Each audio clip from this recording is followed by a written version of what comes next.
In 1888, three religious sisters from Europe belonging to a group called the Faithful Companions of Jesus began teaching at the first Catholic school in Edmonton. Who were these faithful companions of Jesus? They were women who had given their lives completely to God. They had taken vows never to marry, to always live simply, and to go wherever in the world they were needed. They were inspired to do this by the very first FCJ sister, Marie Madeleine, the foundress of the Faithful Companions of Jesus. This is her story.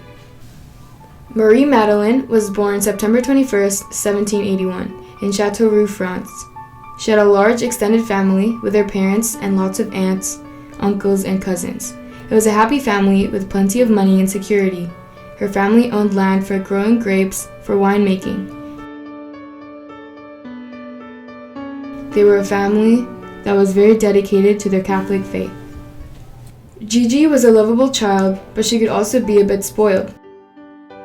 One day, she snuck into the kitchen and stole some candied fruit.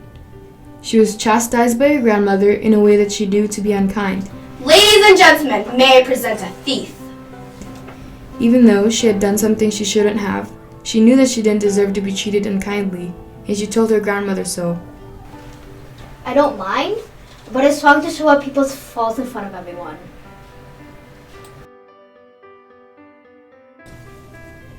Gigi loved her parents, but had a special bond with her father. When Gigi was 13 years old, her father was sent to prison. There were people in France who were angry with them for being rich and having a lot of land. Sir, you will have to come with us. Can I say goodbye to my daughter? Go ahead.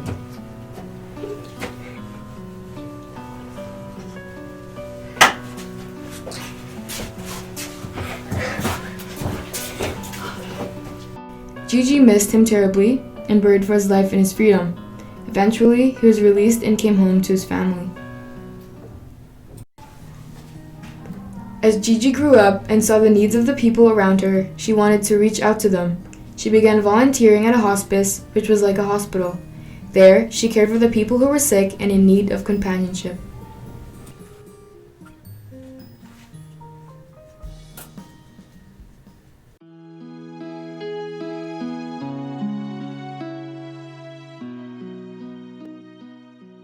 When Gigi became an adult, she married a man named Joseph.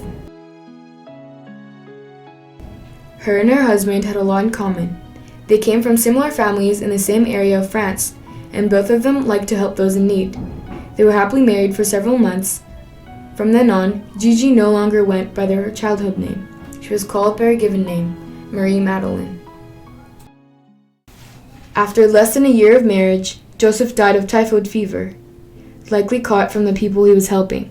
His funeral was in the same cathedral as the one they had been married in. Marie Madeleine was in shock and disbelief that her beloved husband had been taken so soon.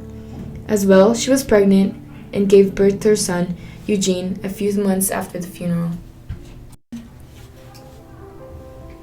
As Marie Madeleine recovered from the death of her husband, she threw herself into the role of a mother. She loved her son very much, and sometimes tended to spoil him. However, little by little, she began to make a life for herself and Eugene as a single mother, and life became joyful again.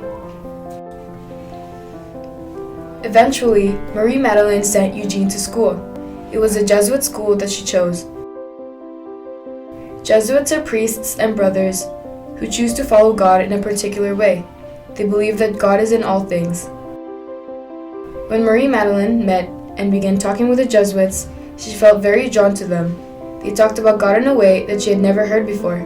She wanted to learn from them and even to become one. The problem was, they didn't accept women as Jesuits.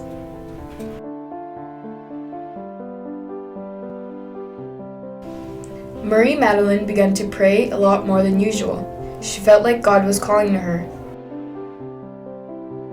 Even though she wanted to marry again, she felt like maybe God wanted her to do something else. One day, while praying in front of a cross, she heard the voice of Jesus say, "I thirst." She knew that she wanted to help Jesus. Even though she wanted to become a Jesuit, that was impossible. So what was the solution? She felt that God was calling her to start a new order. a women's order that would serve God in the same way as the Jesuits. Marie Madeleine knew that God was calling her to found a new order, but it wasn't easy.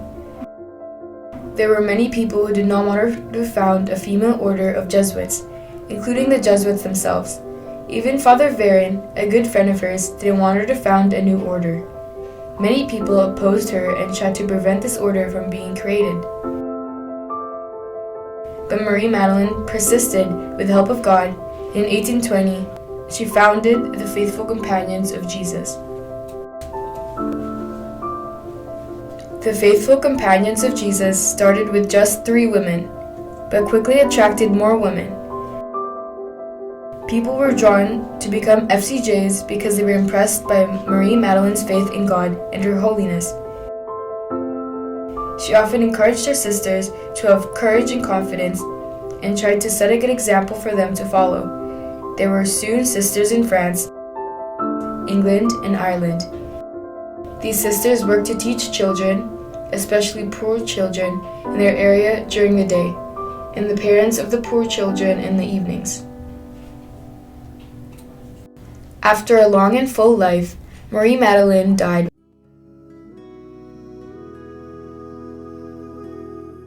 Her last words were, "Good example does much good." People traveled from far away in order to attend her funeral, which took place in Paris, France. It wasn't long before people that had known her were calling for her to be named a saint.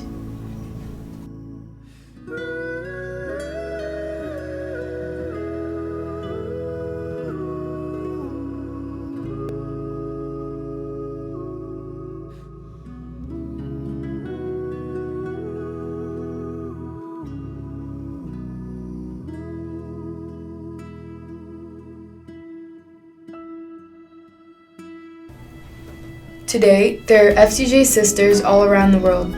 FCJs can be found in Canada, Indonesia, the Philippines, Argentina, Australia, the US, Italy, Spain, and many other countries.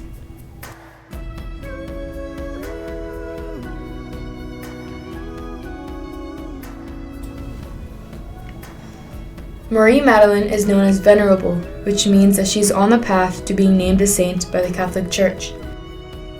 Marie Madeleine may have died, but her memory and her spirit live on the FCJs today. Today, FCJs are involved in education, nursing, social work, retreat work, spiritual direction, and many other areas. We know that Marie Madeleine continues to journey with us, smiling at all of the work that we do for God, and always reminding us to have courage and confidence.